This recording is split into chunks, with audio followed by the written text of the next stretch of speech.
உலகம் எங்கும் பார்த்து கொண்டே இருக்கக்கூடிய ஆன்லைன் அஸ்ட்ரோ கண்ணன் டிவி நேயர்கள் அனைவருக்கும் உங்கள் ஜோதிடர் கண்ணன் செந்தில்குமாரின் அன்பான வணக்கங்கள்.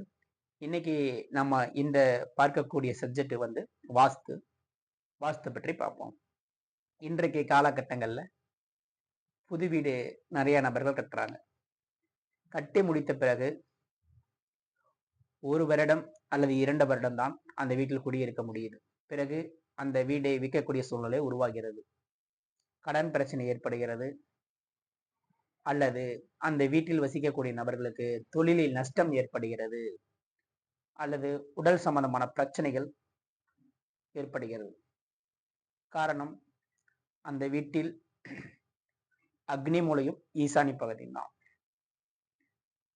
ஈசானி பகுதி கட்டாய் இருந்தால் கண்டிப்பா அந்த வீட்டில் வசிக்கக்கூடிய நபர்களுக்கு பலவிதமான பிரச்சனைகள் அந்த வீட்டுக்கு வரும். ஜாதகங்களில் நல்ல திசா புத்தி கோச்சார கிரகங்கள் நன்றாக இருந்தாலும் கூட அந்த வீட்டில் வசிக்கக்கூடிய நபர்களுக்கு பிரச்சனைகள் அதிகம் வரும். இப்போ சமீபத்தில் ஒரு 2 மாதங்களுக்கு முன்னால் கோயம்புத்தூரில் ஒரு வீட்டில் வாஸ்து பார்க்க போகிறேன். ஸோ அந்த வீட்டில் ஈசானி பகுதி கட்டாய் இருந்தது. அந்த வீட்டை கட்டி முடித்தவர் ஓனர் அந்த வீட்டில் குடியிருக்க முடியவில்லை. 1 வருடம் தான் ஆச்சு. பிறகு அந்த வீடு விற்கக்கூடிய சூழ்நிலை ஏற்பட்டது. அந்த வீட்டை வாங்கின நபர் என்னிடம் கூப்பிட்டு, ஐயா எங்க வீட்டுல வந்து வாஸ்து பாருங்க அப்படின்னு சொன்னார். அப்போ அந்த பகுதியில் போய் பார்க்கின்ற பொழுது ஈசானி பகுதி கட்டாய் இருந்தது.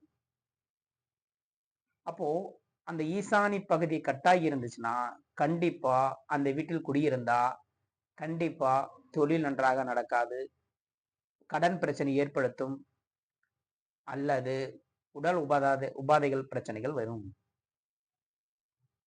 அப்போ அந்த ஈசானி பகுதி சரி செஞ்சு பிறகுதான் அந்த வீட்டில் குடியிருக்க வேண்டும். அப்போ நீங்க கட்டும் பொழுதோ ஈசானி பகுதி சரியாக இருக்குமாறு கட்ட வேண்டும். இப்போ 1 மாதங்களுக்கு முன்னாடி கூட ஒரு வீடு வாஸ்து பார்க்க போயிருந்தேன். அந்த வீட்டிலும் அது உயர்ந்த கட்டிடம் தான். ஆனாலும் ஈசானி பகுதி குழுவிலாக வந்துடுது. சரிங்களா? அப்ப வாய்வு மொழியிலிருந்து ஈசானி பகுதி அந்த செவர்கள் காம்பவுண்ட் சுவர் வரும்பொழுது கட்டாயிடுது. அப்போ அந்த வீட்டில் குடியிருக்க நபர்களுக்கு பாதிப்பு ஏற்படுத்தும், கடன் பிரச்சனைகளை ஏற்படுத்தும், நிம்மதி அந்த வீட்டில் இருக்க விடாது. அப்போ ஒரு வீட்டின் வடகிழக்கு பகுதி சிறப்பாக இருந்தால்தான் அந்த வீட்டில் வசிக்க முடியும்.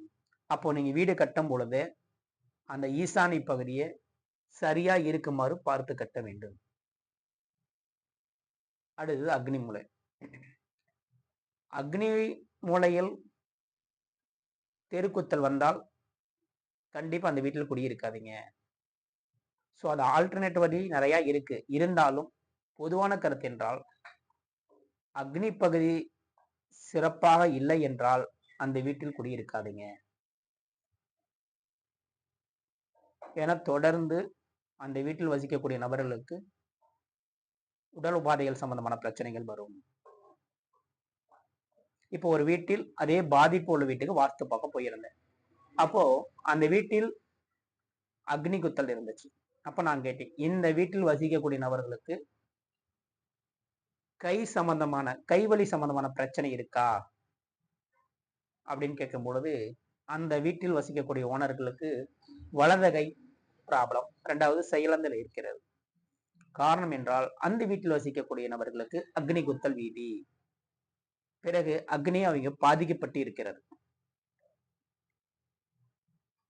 அப்போ ஒரு மனை தேர்ந்தெடுக்கும் பொழுதோ ஒரு வீடு கட்டுகின்ற பொழுதோ நீங்க பார்க்கக்கூடிய முக்கியமான பகுதி என்னன்னு கேட்டீங்கன்னா வடகிழக்கு பகுதியும் அக்னி மூலைன்னு சொல்லக்கூடிய தென்கிழக்கு பகுதியும்.